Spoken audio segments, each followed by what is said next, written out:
Friends, hope you are fine and doing well. আশা করি আপনারা সবাই খুব ভালো আছেন।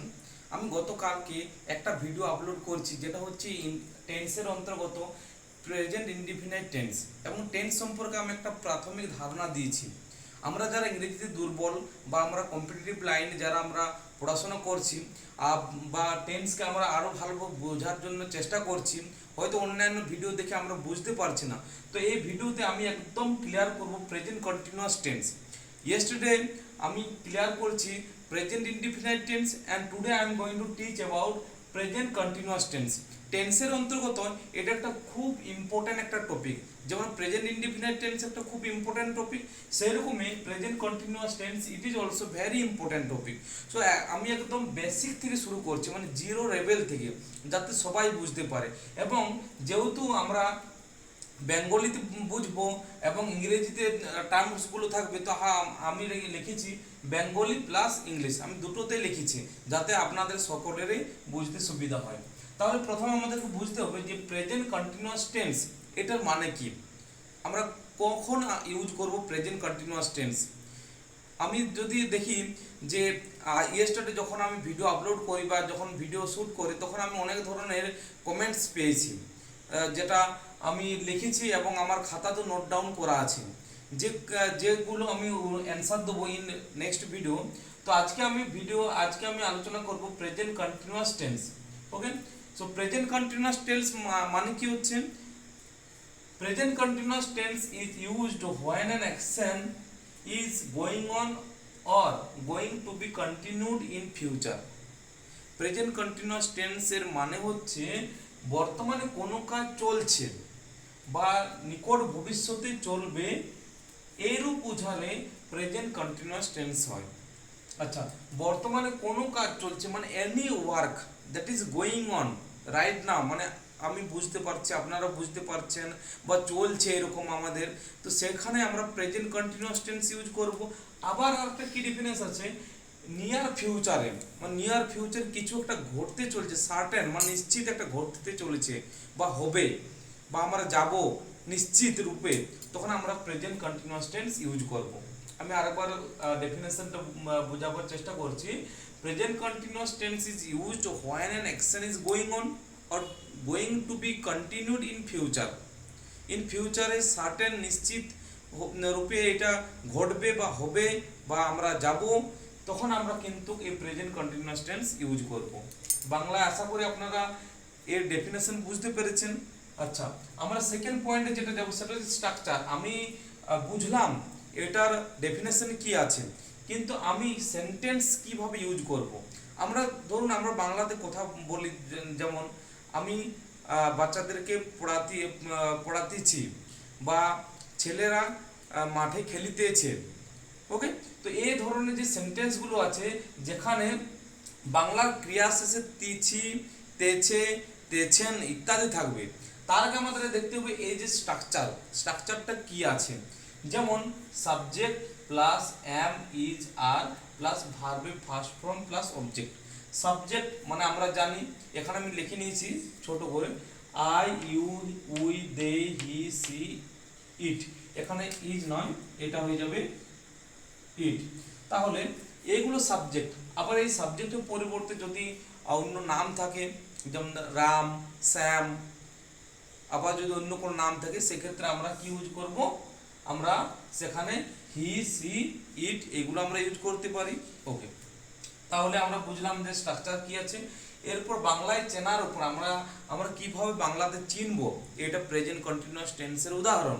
যেমন বাংলায় ক্রিয়ার শেষে বা ভার্বের শেষে যখন আমরা দেখব তেছি, তেছে, তেছেন ইত্যাদি থাকে, যখন আমরা দেখব বাংলায় ক্রিয়ার শেষে তেছি, তেছে, তেছেন ইত্যাদি থাকে, তখন আমরা প্রেজেন্ট কন্টিনিউয়াস টেন্স আমরা বুঝতে পারবো, বা ঘটমান বর্তমানকাল যাকে আমরা বাংলাতে বলছি ঘটমান বর্তমানকাল।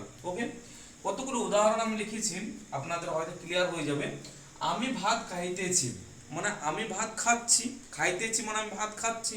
তাহলে আই এম ইটিং রাইস, এখানে আই মানে আমি, ওকে, তারপর ভাত খাইতেছি, আয়ের সাথে কি লাগবে এখানে আমাদেরকে দেখতে হবে, আয়ের সাথে এম লাগবে, আমি লিখে নিয়েছি আয়ের সাথে এম, ইউর সাথে আর, উইর সাথে আর, দের সাথে আর, হি এর সাথে ইজ, সি এর সাথে ইজ, ইট এর সাথে ইজ। ওকে, তাহলে আই আমি সাবজেক্ট এখানে লিখে নিয়েছি আই, তারপরে কি হবে এম ইজ আর, মানে আই যখন বসছে তখন আমাদেরকে এম লাগাতে হবে, আই এম। আচ্ছা, তারপরে ভাত খাইতেছি, খাইতেছি এখানে ভার্ব আছে খাইতেছি, তো এই ভার্বটা আমাদেরকে আগে বস করাতে হবে এখানে।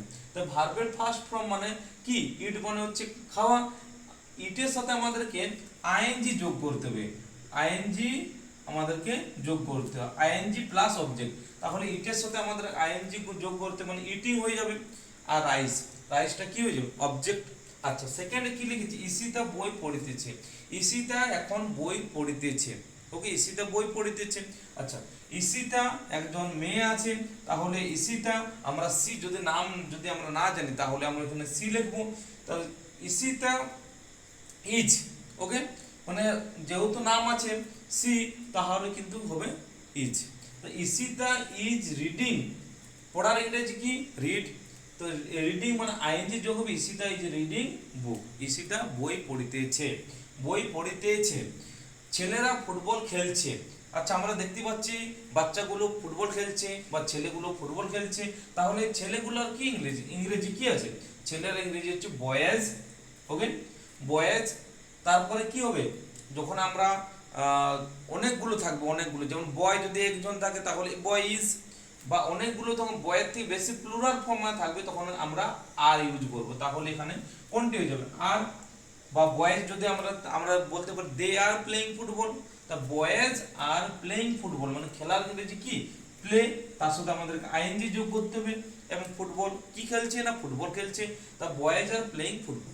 ওকে, আমি একটা সেন্টেন্স লিখেছি যেটা হচ্ছে নিয়ার ফিউচার, যেটা আমি একটু আগে বললাম যে আমাদেরকে যখন আমরা ডেফিনেশন আমরা ইউজ করব বা আমাদের দৈনন্দিন কাজে ইউজ করব, যেমন সাপোজ আমি আজ রাতে কলকাতা যাব, আমি আজ রাতে কলকাতা যাব মানে এটা নিশ্চিত যে আমি কলকাতা যাব।